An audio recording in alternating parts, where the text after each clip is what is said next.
Assalamualaikum warahmatullahi wabarakatuh. Selamat pagi murid-murid tahun 4 cerdik. Ustaz harap telah bersedia untuk pembelajaran kita pada hari ini. PDPA Pendidikan Islam tahun 4. Baiklah murid-murid. Hari ini sambungan bidang akidah yang telah kita belajar pada minggu lepas, iaitu tajuk dia kufur. Ustaz harap semua masih lagi ingat apa yang telah kita belajar pada minggu lepas. Standard kandungan seperti juga minggu lepas, merumus kepentingan mempertahankan akidah daripada kufur dalam kehidupan secara beradab dan istiqamah. Objektif pembelajaran kita pada pagi ini, pertama, murid dapat menyenaraikan kesan kufur dengan betul. Kedua, membuat justifikasi berkenaan situasi tertentu dengan tepat.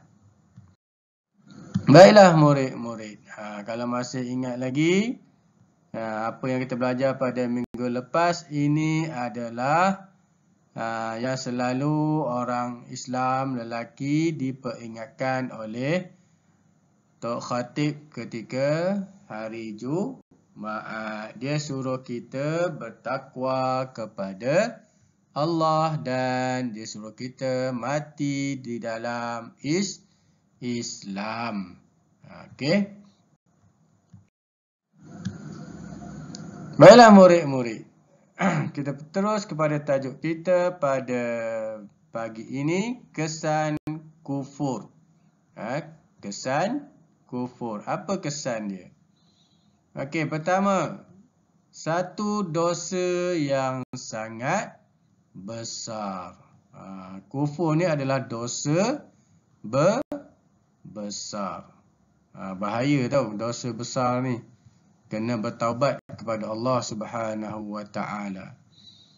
Kedua, merosakkan iman di hati.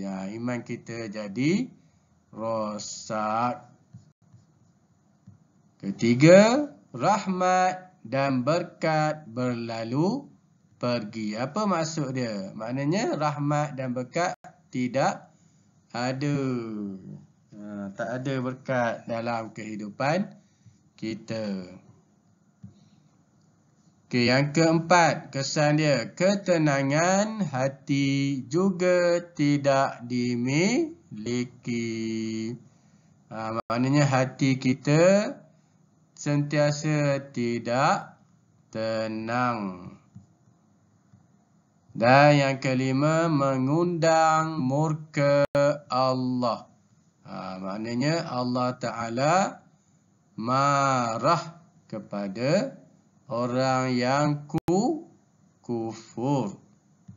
Dan yang akhir sekali, yang keenam, azab dan siksa tersedia menanti. Maknanya Allah sediakan azab dan siksaan kepada orang yang kufur kepada Allah Subhanahu wa ta'ala.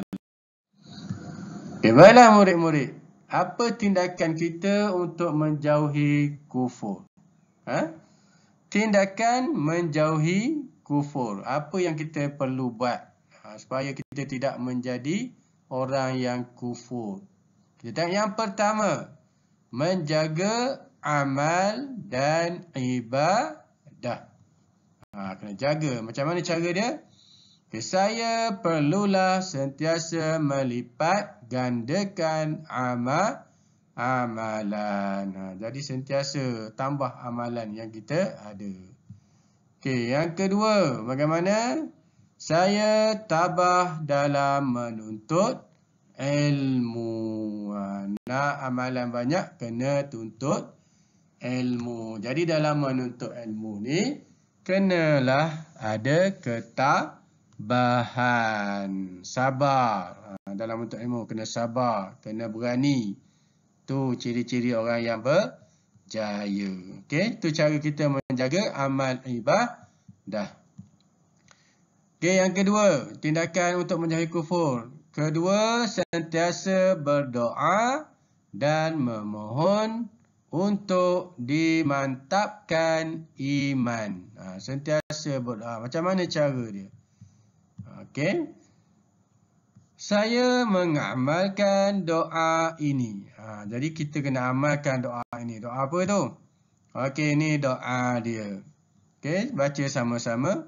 Ya muqallibal qulubi, thabbit qalbi ala dinika. Bermaksud, wahai yang membolak-balikkan hati, tetapkan hatiku dalam agamamu. Jadi kita mohon kepada Allah Subhanahu wa Ta'ala. Sebab Allah yang memegang hati kita. Jadi kita sentiasalah amalkan doa ni. Kalau tak dapat, ulang lagi video Ustaz ni. Macam mana doa dia. Okey. Terusnya, tindakan menjauhi kufur yang ketiga. Sentiasa menambahkan ilmu pengetahuan. Tambah ilmu. Okey, macam mana cara dia? Saya sentiasa menghadiri majlis ilmu. Ada majlis ilmu kat masjid, pergi. Okey. Dan apa dia cara dia tambah ilmu? Saya hendaklah selalu mendampingi guru. Sentiasa berdamping dengan guru. Barulah ilmu kita bertambah. Okey, dan yang seterusnya, yang keempat, tindakan menjauhi kufur yang keempat, mengawal diri daripada mengikuti hawa nafsu. Kita cuba kawal diri kita daripada mengikut hawa nafsu. Okey, macam mana cara dia? Okey, saya perlu sentiasa bermuhasabah.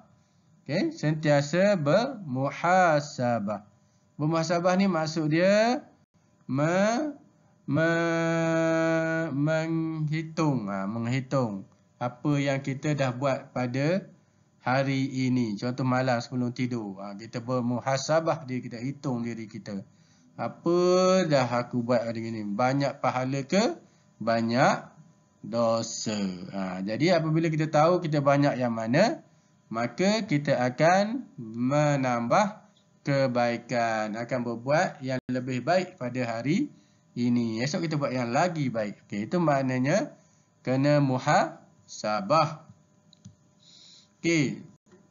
Saya hendaklah bersikap sederhana dan bersyukur.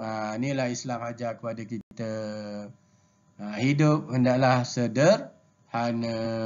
Dalam semua keadaan kena sederhana. Dan kena jadi orang yang sentiasa bersyukur dengan nikmat Allah Subhanahu wa Ta'ala. Okey, baiklah murid-murid, kesimpulannya. Kufur. Apa itu kufur? Kesimpulan dia, satu dosa besar yang membawa kepada kesesatan dan kerosakan iman. Kita perlulah menjauhi perkara-perkara yang membawa kepada kekufuran. Itu dia kesimpulan dia.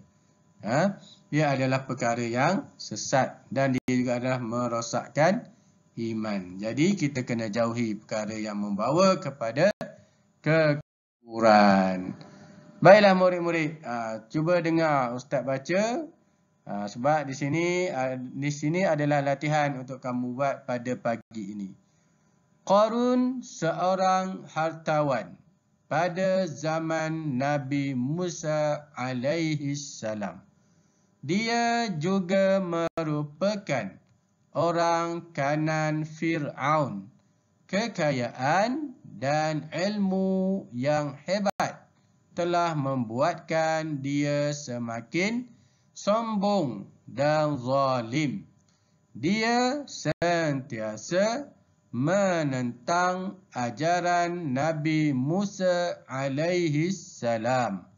Akhirnya Allah tenggelamkan dia dan hartanya ke dalam tanah.